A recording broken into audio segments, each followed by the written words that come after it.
Scent Warriors, in today's video, we are going to look at the solopreneur challenges in a business. Remember, we all start as solopreneurs in our businesses, and it's good to identify these challenges that we might face along the way and what to do about them. You know, when you identify and you know that you can be experiencing such a challenge, you are able to come up with the right strategies to mitigate the risks that are imminent because of such a challenge. So let's go right ahead with challenge number one.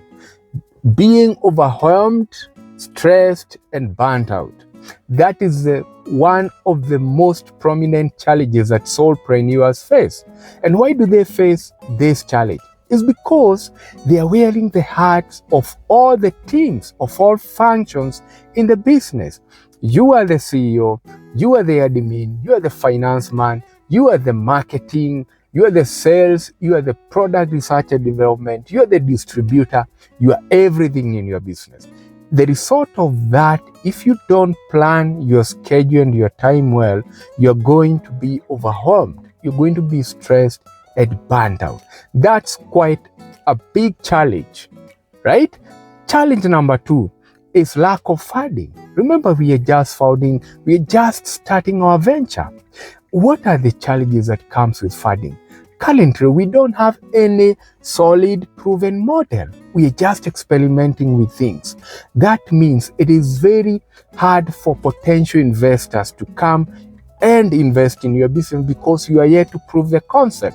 That means your model is still not strong and grounded. That you are not easily able to convince that investors or funders that, or even the bank, that you need some funds to scale your business. So funding or inadequate capital plays a very, becomes a very critical challenge in solopreneurs or startups, right? 3 is poor cash flow. Now, we have been talking about cash flow and why cash is king to your business. Remember, a business with no cash flow is not going to operate. You can be profitable and you're having cash flow challenges. That means that's a very prominent challenge for solopreneurs or businesses that are starting up. Remember, you have all these activities that you're doing when you're starting up.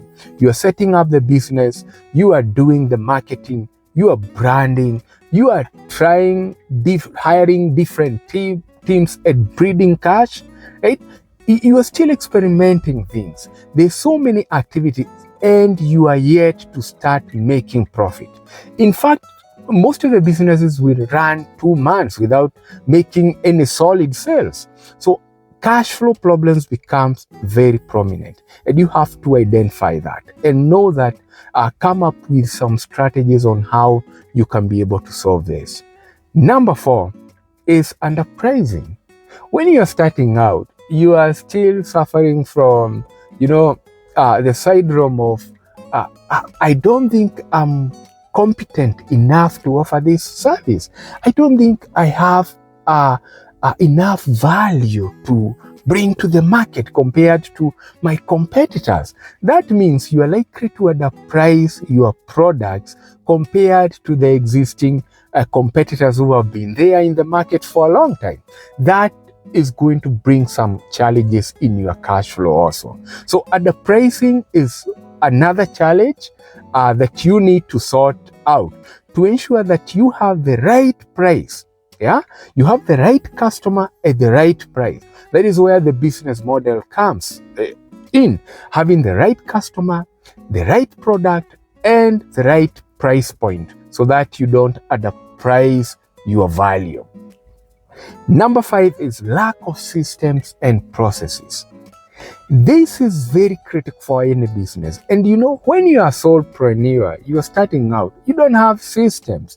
Systems are a set of processes, people, technology at the interface.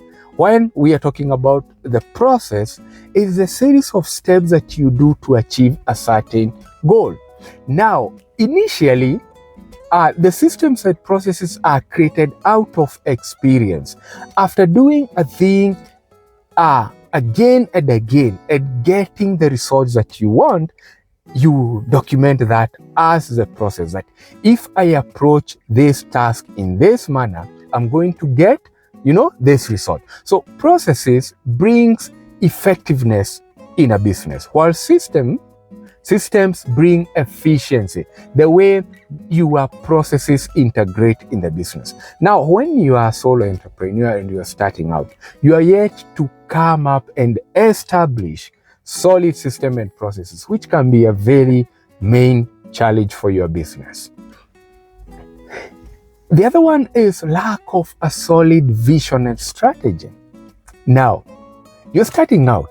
If you don't have a solid vision, a vision is where do you want your business to be in future. You can see that business in the future, 10 years, 20 years. That is your vision. You have to be very, very clear about the vision. And now the strategy comes in. The series of steps on how you're going to achieve this vision. Yeah? How are you going to mitigate the risk, the challenges that are on your path towards fulfilling your vision? That one should be clear. Your vision and the strategies that you're going to use should be clear enough to ground you enough such that you are not varying. You're not, going away from the path to your success. That's a main challenge. Clarity on these two things. The other one is lack of unique value proposition. Now, you're just starting out. You had a vision. You had this clarity when you're starting out that you're an expert at something and you want to offer this value to the market, only to find out that the customer is not interested in what you're offering. It becomes, a recipe of chaos and you don't know what to offer. You thought this is your target customer, this is your right product, and now the market and the customer is telling you a different, giving you a different feedback. Now, this becomes a problem because your value proposition is shaken, right? And when business, if you are in a business and you don't have a very clear value proposition, what value are you offering to your customer? What makes you different from other people? Is it worth it? Is it fulfilling the customer desires and needs?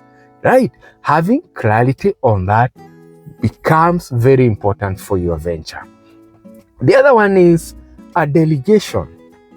When you're a sole entrepreneur, you own anything. You want to do everything because you don't believe that there is anyone else who can do whatever you know the best like you, right? So you start experiencing a challenge of delegating some tasks to other people because you don't believe in their competence. You don't believe that they are going to deliver the results that you want.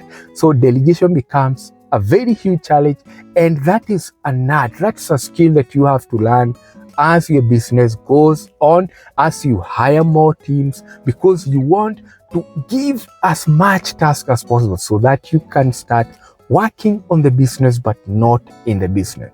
Lastly, number 9 is hiring. We said that for you to avoid being burnt out, overwhelmed and stressed, right? For you to create systems and processes in your business, for you to ensure that you have every function of your business is being attended to, you have to start hiring. And now the challenge becomes hiring competent and committed members of your team, right? It's a challenge because either you don't know how to hire, or when you hire, you're hiring the wrong people, or you don't even know how to manage the human resource that you have. So this becomes a challenge for you. And as I say, it is a skill. And that's why the last of it, number 10, is lack of learning and upskilling. When you are a sole entrepreneur, you don't have time to learn new things. You don't have time to read. You don't have time to attend courses. It becomes a challenge because all the above, if you don't know them, you are not are constantly upskilling, you are not constantly consuming knowledge to change your mindset and to amplify your competencies in a business, you're going to experience to experience all those 10 challenges at the same time, which is not good for your business. So you must learn, you must be able to upskill your mindset to be able to handle all that without stress. And those are the 10 challenges a sole entrepreneur face. And now the ball is on your side. Go identify if you have such challenges in your business and find a way of mitigating them. But we always talk about businesses here. So stick by and subscribe to this channel or follow our pages to be receiving such insights now and then. See you in the next one.